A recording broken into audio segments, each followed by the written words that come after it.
My sisters and brothers, I greet you all with the love and peace of the Lord.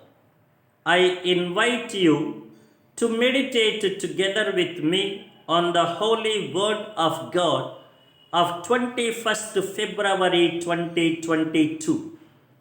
The focus of our reflection: wisdom is not merely a matter of intelligence, knowledge, and capacity. Rather, it is a matter of a clean heart and a virtuous living. In the first reading, St. James makes it very clear that what the world thinks wisdom is not really wisdom. The world mistakes wisdom with mere intellectual capacity, but true wisdom is never unclean, unspiritual, and devious living. True wisdom is never dissociated from a sane and virtuous living. In true wisdom, there is no jealousy or selfish ambition, and no disorder or any vile practice. True wisdom comes from above. It is pure, sincere, gentle, reasonable, impartial, merciful, and benevolent in good fruits.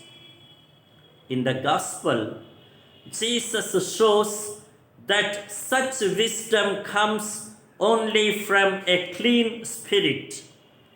This needs healing from the unclean spirit. Accordingly, Jesus heals a deaf and mute boy with an unclean spirit. The details of this unclean spirit are indicative of a lack of true wisdom. He who harbors jealousy and selfish ambition lacks wisdom. He becomes mute and deaf to the promptings of the Spirit. He becomes unsteady. He is thrown down. He falls into frequent convulsions, foaming at the mouth and grinding the teeth. He becomes rigid. All these are but signs of evil. Then, what are the conditions to drive away the evil spirit? The most essential is prayer and faith in the power of Jesus. The disciples could not do the healing because of the lack of the spirit of prayer. The boy's father could obtain his son's healing because of faith. What is faith?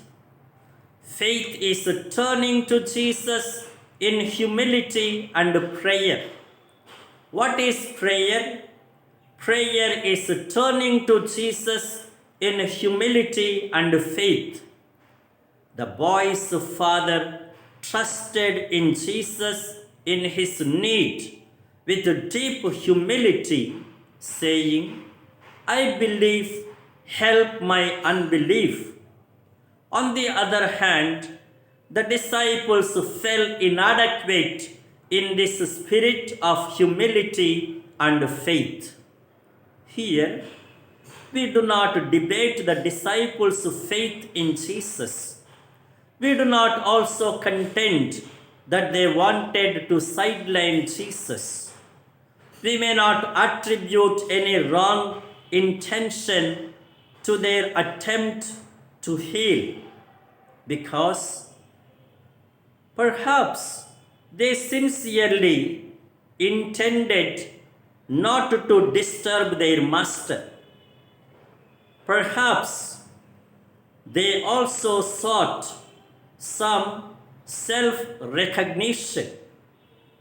However, All these factors are not so important for us. What is important to note is that the disciples did not turn to Jesus. They did not direct the boy's father to their master. They did not approach him for his intervention. They lacked the humility to refer the matter to their Lord. They failed to be aware that their power comes from the Lord. This is the failure in prayer. And now the direction and the directive for our life.